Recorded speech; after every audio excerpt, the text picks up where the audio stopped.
Gênesis capítulo 7, verso 1 e verso 16. Depois disse o Senhor a Noé: entra tu e toda a tua casa na arca, porque te hei visto justo diante de mim nesta geração. Verso 16. E os que entraram, macho e fêmea de toda a carne, entraram, como Deus lhe tinha ordenado, e o Senhor fechou por fora. Agora abra, por favor, em Lucas, capítulo 9, verso 18. E aconteceu que, estando ele orando em particular, estavam com ele os discípulos, e perguntou-lhes, dizendo: quem diz a multidão que eu sou? E respondendo eles, disseram: João Batista. Outros, Elias. E outros, que é um dos antigos profetas que ressuscitou. E disse-lhes: e vós, quem dizeis que eu sou? Respondendo Pedro, disse: tu és o Cristo de Deus. E admoestando, mandou-os que a ninguém referissem isso, dizendo: é necessário que o Filho do Homem padeça muitas coisas e seja rejeitado pelos anciãos e dos escribas, e seja morto, e ressuscite ao terceiro dia. E dizia a todos: se alguém quer vir após mim, negue-se a si mesmo, e tome cada dia a sua cruz, e siga-me. Porque qualquer que quiser salvar a sua vida, perdê-la-á. Mas qualquer que por amor de mim perder a sua vida, a salvará. Porque que aproveita o homem granjear o mundo todo, perdendo-se ou prejudicando-se a si mesmo? Porque qualquer que de mim e das minhas palavras se envergonhar, dele se envergonhará o Filho do Homem quando vier na sua glória, e na do Pai e dos santos anjos. Amém. Dia desses eu estava olhando o Instagram e tem umas páginas de humor que são muito interessantes, algumas charges, e tinha uma muito interessante, 2 dinossauros no alto de uma montanha, conversando, 2 pequenos dinossauros, e a arca bem longe no horizonte, sobre as águas, e um dinossauro dizia para o outro: era hoje, né? Perdeu, a arca foi embora, deixou passar, era hoje, né? Era, mas a arca já está longe. E o que sobrou para eles? Dilúvio. É interessante isso, porque eu normalmente sou bastante atento ao horário, eu gosto de começar no horário e terminar no horário. E o Mateus correu lá e disse: pai, está na hora. Eu falei: hora não, está faltando ainda 1 hora. Ele disse: não, pai, é 19h30. Eu falei: não, é 18h30. E olhei o meu celular está marcando 18h30. Porque hoje termina o horário de verão. Automaticamente ele fez a mudança. Ele voltou 1 hora, depois você confira o seu celular, se como o meu, o seu também voltou 1 hora, eu não tinha percebido. O meu voltou 1 hora. Passou batido. E é engraçado isso, porque nós lemos um texto aqui, que diz que Deus chamou Noé, e disse para Noé: eu vou dar cabo de toda a terra. A terra foi violentada, a violência do mundo espiritual alcançou o mundo dos homens. Quando a gente estuda o Gênesis capítulo 6, você percebe que seres de natureza angelical, deixando sua própria habitação, adentraram o mundo dos homens, materializaram corpos para si, coabitaram com as filhas dos homens e tiveram seres híbridos, que a Bíblia chama de homens de fama do passado. Não apenas fizeram experiências dessa natureza, mas também cruzaram espécies animais. Quando a mitologia traz para a gente seres misturados, nasce dali, dessas experiências. Outros textos bíblicos, como o de Judas, que conta que os espíritos que Deus prendeu em algemas eternas, aguardando o julgamento do último dia, são estes espíritos que entraram na terra, no Gênesis 6, fazendo corpos para si, e violentaram a natureza da nossa espécie e dos animais que nos acompanham aqui. Pelo que então Deus pega os animais limpos, que não tinham sido ainda tocados por estes seres, e os coloca numa arca, que é um portal dimensional, que vai abarcar todos aqueles animais que entraram, e que vai fazer com que haja uma preservação quando vem o dilúvio. Mas há um texto em Hebreus que diz que Noé foi pregador de justiça. Ele não guardou informação só para ele. Ele anunciou a todas as pessoas. Quando ele constrói a arca que o Senhor Deus havia mandado que ele construísse, ele comprou betume, ele comprou madeira, ele buscou ajudantes. Ele durante muitos meses gastou tempo construindo a arca e foi anunciando que Deus traria o dilúvio. Muitos ouviram. Alguns, talvez mais educados, disseram: não, a gente vai entrar na arca também, pode ficar tranquilo. Que dia mesmo que vai ser? Ah, você não sabe, mas você vai avisar. Então a gente vem, fica tranquilo, a gente vai estar aí. Mas não entraram. O último versículo que nós lemos do Gênesis diz que Deus fechou a porta. Uma das características da arca é que ela não tinha tranca pelo lado de dentro, ela não tinha remo, ela não tinha vela, não tinha motor de propulsão, ela apenas flutuava. Quando o último daqueles que tinham que entrar entrou, Deus fechou a porta, não tinha mais como entrar. E aí faz todo sentido a charge de um bichinho falando com o outro. Era hoje, né? Era, a gente não estava atento. Eu não estava atento, eu estava atento ao telefone, mas eu tinha um relógio, eu não olhei para o relógio, eu olhei para o meu telefone. É mais fácil, eu estou acostumado.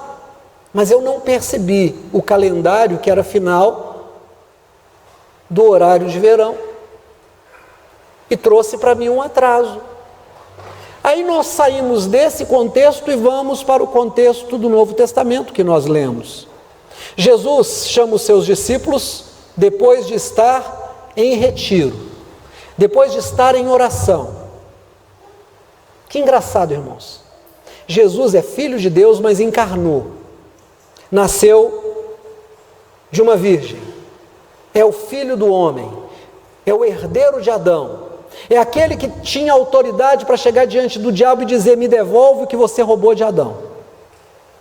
É aquele que tinha de Deus o poder para pedir 12 legiões de anjos, eles se materializariam ao lado dele. É aquele que poderia se jogar de qualquer monte, os anjos o segurariam. Ele é aquele que estava em comunhão com o Pai, por ser da natureza do Pai. Mas o texto que nós lemos começou nos dando uma informação, e Jesus estava em oração, e tendo orado, ele se retirava e dava atenção a Deus, ele estava olhando aquilo que era o plano de Deus, ele tinha intimidade com Deus. Jesus, que é Jesus, que não tem a falha que eu tenho, que não tem as falhas que você tem, ele investia tempo em oração, ele investia tempo às sinagogas, para ir às sinagogas aos dias de sábado, porque também são informações que o Novo Testamento nos dá. E no dia de sábado, como era de seu costume, ele ia à sinagoga, ele estava estudando a palavra. Jesus, o Filho de Deus, estudava a palavra e estava em oração. Chama os seus discípulos e faz uma pergunta: quem dizem os homens que eu sou? Ah, o senhor é João Batista que voltou. Ah, o senhor é um dos profetas que ressuscitou. Mas e vocês? Qual é a experiência que vocês têm comigo? Todos ficaram calados, devia ser tipo aula de escola dominical, quando se faz uma pergunta, todo mundo ficou calado. Então a coisa é antiga, esse negócio de ficar calado em escola dominical. Aí Pedro arrisca uma resposta, como alguns arriscam alguma resposta na escola dominical, e diz: tu és o Cristo, o Filho de Deus? E Jesus disse: não fala isso para ninguém. Você acertou, mas não fala isso para ninguém. É importante que cada um descubra por si só quem eu sou. Deixa eu te contar uma coisa: Deus amou o mundo de tal maneira que deu Jesus. Jesus veio. Mas é preciso que você invista na sua relação com Ele. É preciso que eu invista na minha relação com Ele. Jesus trouxe uma mensagem. Ele disse: assim como foi antes do dilúvio, casavam e se davam em casamento, compravam e vendiam, mas ninguém se atentou que o dilúvio estava chegando, e quando chegou, matou a todos. Apenas aqueles que estavam atentos aos sinais entraram na arca. Assim será a vinda do Filho do Homem. Jesus disse: como um relâmpago sai do Oriente, corta o céu e chega no Ocidente, assim será a vinda do Filho do Homem. Como um ladrão que entra na casa de alguém, ele não manda aviso, ele não manda um bilhetinho dizendo: por favor, facilite o meu trabalho, deixa a porta aberta ou deixa uma janela aberta, porque eu vou hoje fazer uma visita à sua casa. Ele não faz isso. Você chega, abre a sua casa e não tem nada lá dentro, está faltando alguma coisa, e você diz: roubaram a minha casa. O ladrão chega quando ninguém sabe, quando ninguém espera. Jesus disse: assim será a volta do Filho do Homem. Como foi o dilúvio, como um relâmpago e como um ladrão. Quando disserem a paz e segurança, olha, a vida, a gente tem que tomar conta da vida da gente mesmo, cada um por si, Deus por todos, não é verdade, irmãos. Você quer conhecer a Deus? Você tem que investir na sua relação com Deus. Você quer se casar com alguém? Tem que primeiro namorar. Não tem jeito. Você não está andando na rua e aborda alguém e diz: você vai casar comigo. Você não está andando na rua, alguém te para e diz: deixa eu te falar, você é o homem da minha vida. Olha, vem cá, vamos marcar o casamento? Você diz: como é que é? Eu nem te conheço, você é maluco? Não, é preciso haver um investimento. Tem que ter interesses em comum, tem que haver uma química. Você precisa conhecer o caráter daquela pessoa, pelo menos imaginar que está conhecendo, e aquele relacionamento vai crescendo, e de repente você se sente necessitado de que essa pessoa, ou necessitada de que essa pessoa esteja na sua vida, e você abre mão de muitas coisas para estar com aquela pessoa. Você abre mão da possibilidade de se encantar com outras, você abre mão da possibilidade de investir seus recursos em coisas que seriam só para você. Você começa a fazer um planejamento de envelhecer junto com aquela pessoa. Se você quer andar com Jesus, algumas coisas você precisa observar, e eu preciso observar, e Jesus vai nos dizer, e eu te convido a voltar os olhos e dar uma olhada no que está escrito aqui. Quando Jesus disse, olha,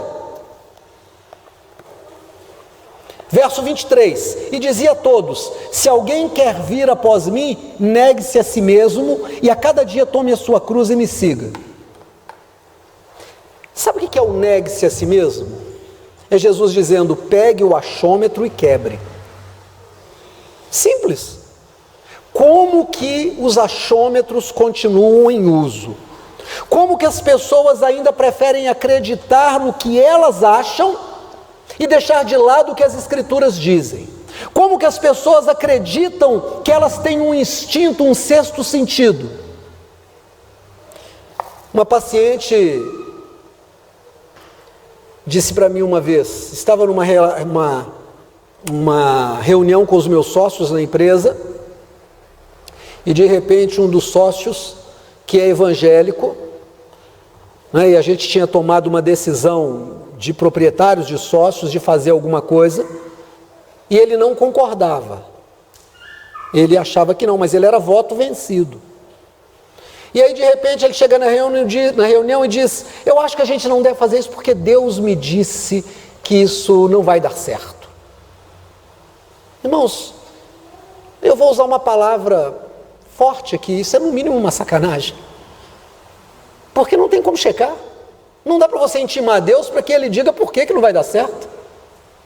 Os outros não compartilhavam da fé dele, não era um ambiente para isso, mas ele invoca, e ele diz assim: Deus me falou. Deus não falou nada, é um achômetro.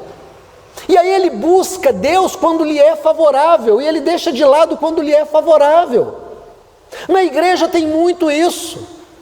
A palavra de Deus nos diz: negue a si mesmo. Ah, eu tenho visita lá em casa. Ah, eu tenho que sair para vender o carro. Ah, mas eu tenho trabalho para fazer. Ah, mas eu estou cansado. Mas a Bíblia diz que você tem que estar na casa do Senhor. Ah, mas eu acho que não precisa ser todo domingo.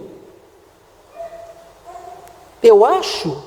Jesus disse: negue a si mesmo. Negue, quebre o seu achômetro.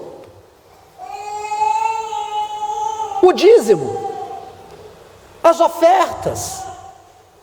A Bíblia diz que é o sustento da casa do Senhor, que vem através de cada um dos filhos dele. Ele abençoa e manda uma parte a mais. Eu viajei com o Renato E eu lembro que a gente estava saindo de Belo Horizonte, pegando a 040, e ele me disse: pastor, eu entendi o dízimo quando o senhor pregou e eu tomei uma decisão na minha vida.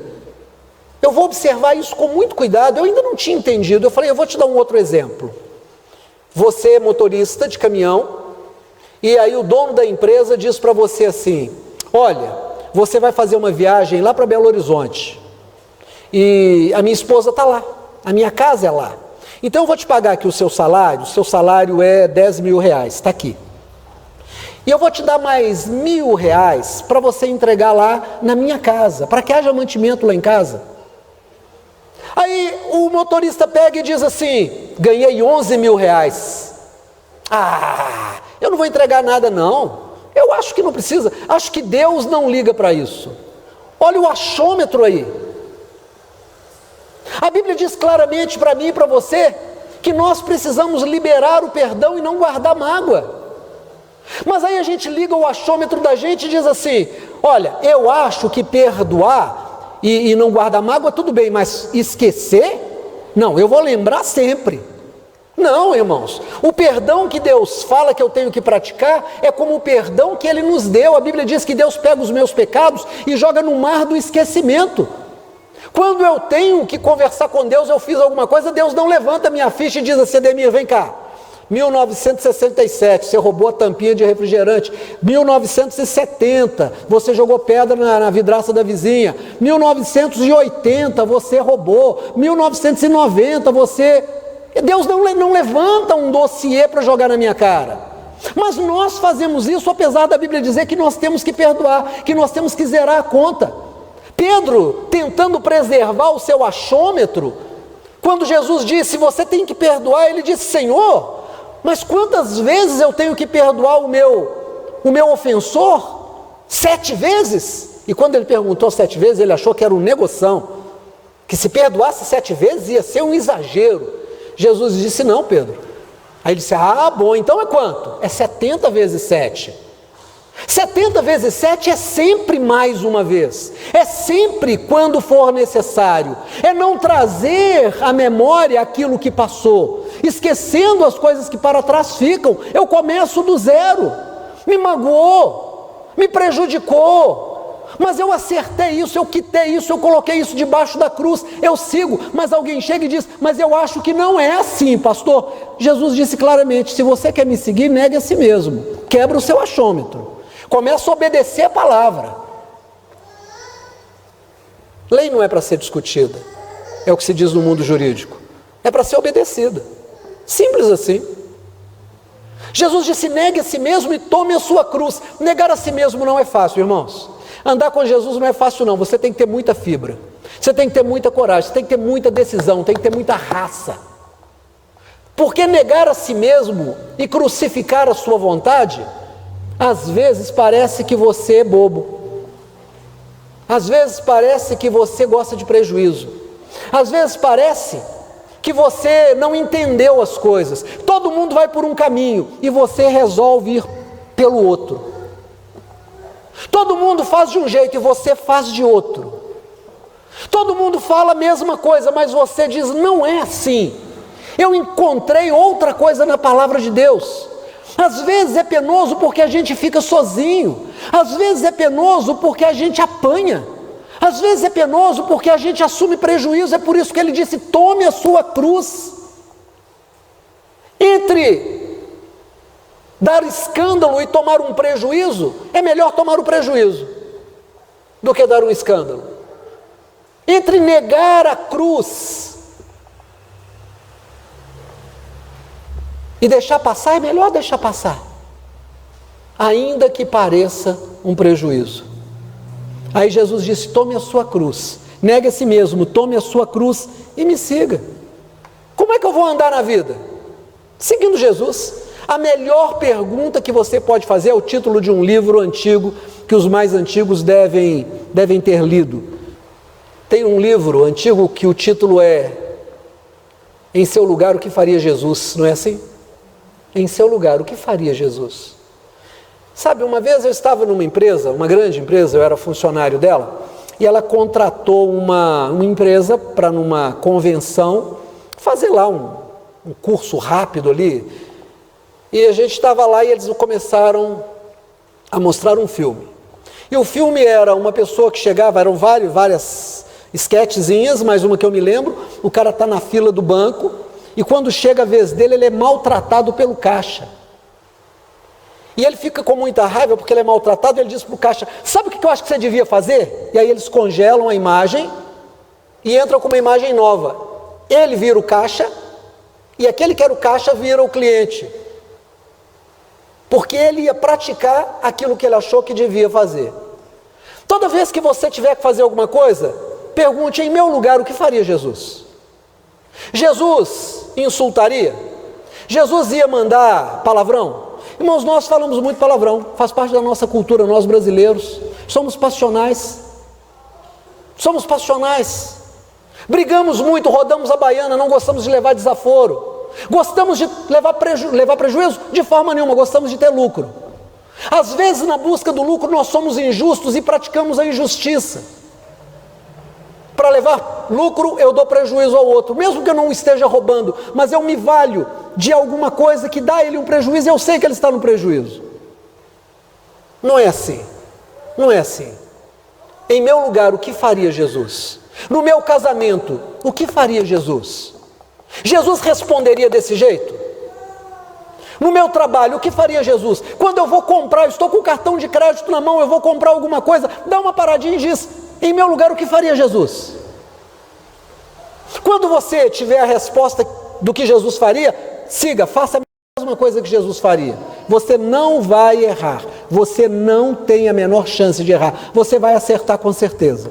E aí Jesus disse mais, volta os olhos ao texto, e ele diz no verso 24, porque qualquer que quiser salvar a sua vida vai perdê-la, mas qualquer que por amor de mim perder a sua vida vai salvá-la, porque o que aproveita o homem granjear o mundo todo, perdendo-se ou prejudicando a si mesmo?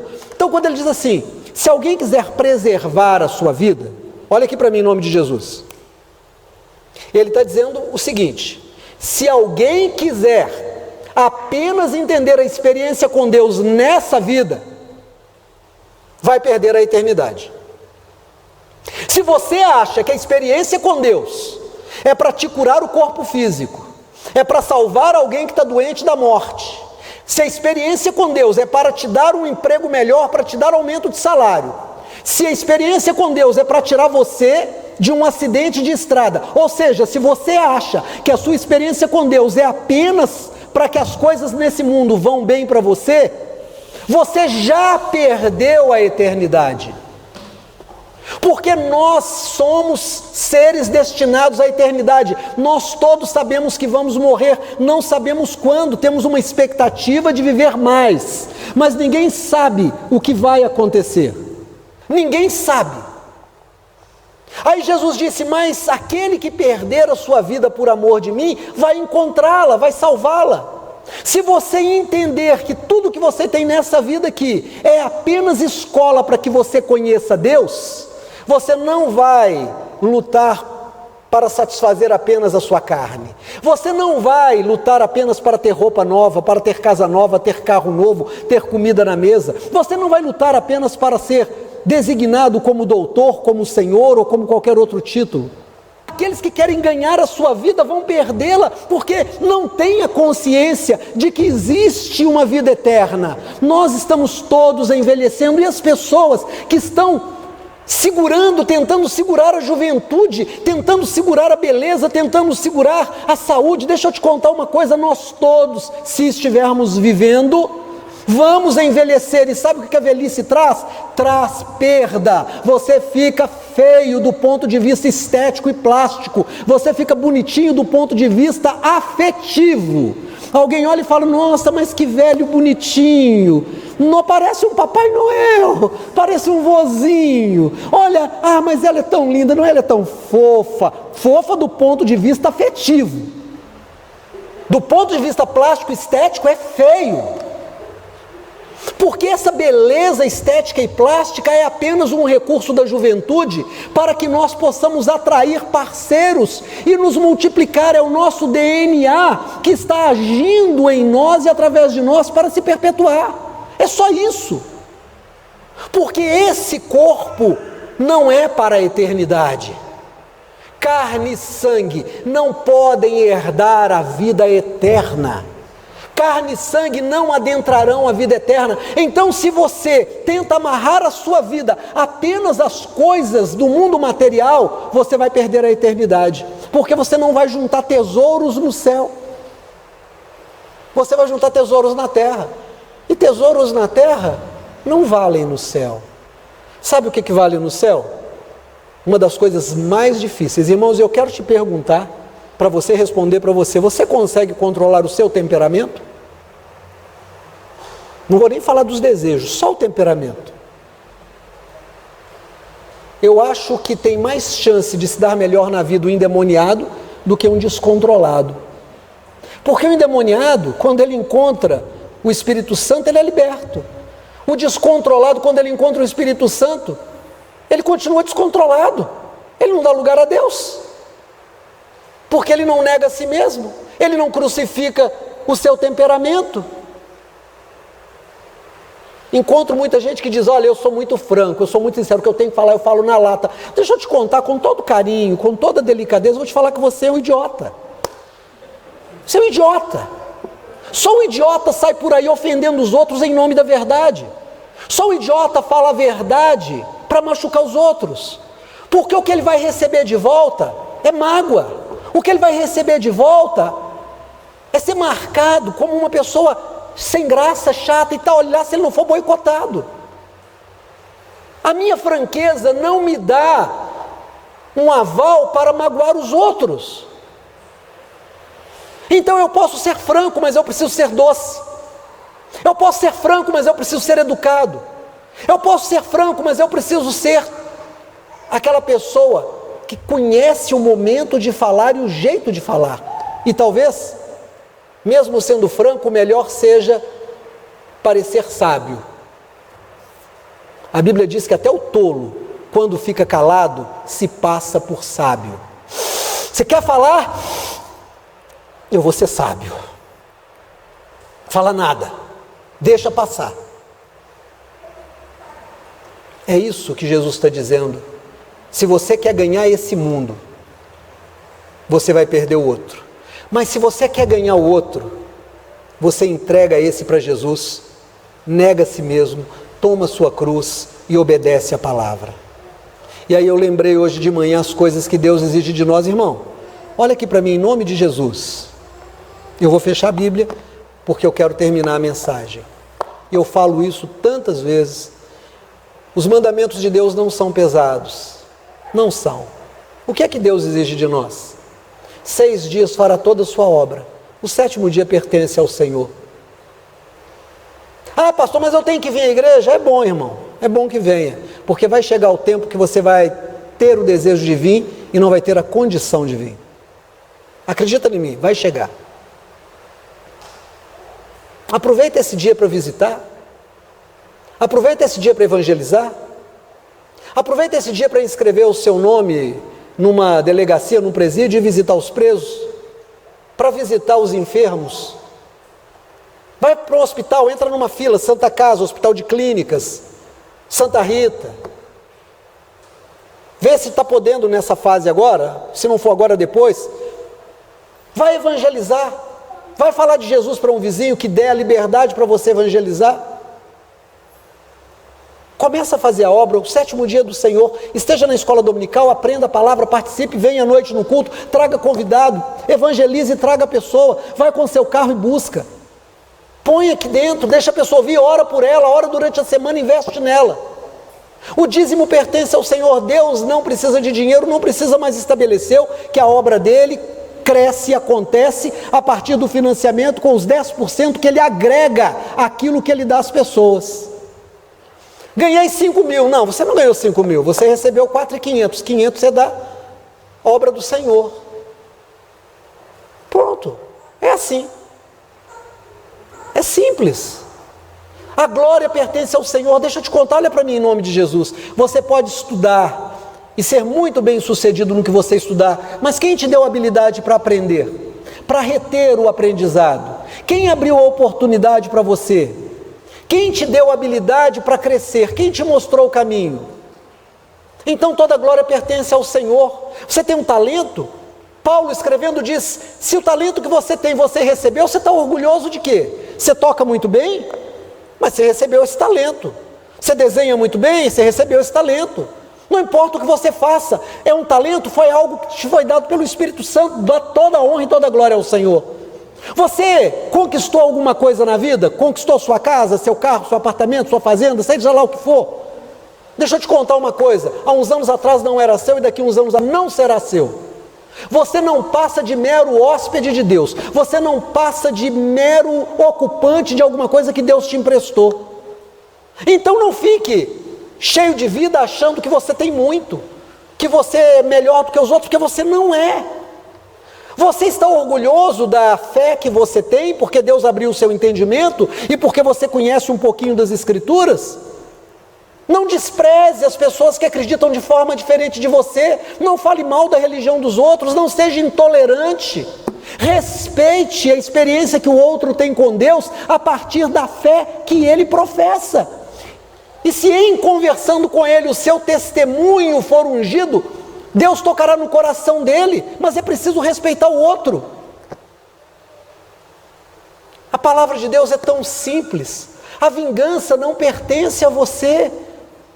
A vingança pertence ao Senhor, não se vingue, segure a sua emoção, se controle, não xingue, não brigue, não devolva o mal com o mal, não faça isso, não plante semente ruim, porque você vai colher fruto ruim.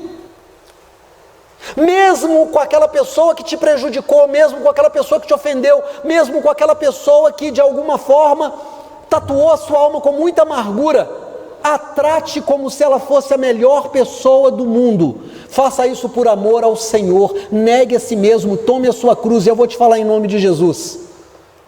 Quem vai te recompensar é o Senhor, porque a vingança pertence a Ele. E aí no final dos dias, quando chegar o seu momento, você não vai ter medo do que está por vir. Você não vai chegar e dizer assim, era hoje? Você sabia que era hoje. Você não vai se confundir com o celular que no automático muda o horário sem te dar um aviso. Você vai chegar na hora, porque o Senhor vai cuidar de você. Amém? Fique de pé em nome do Senhor Jesus.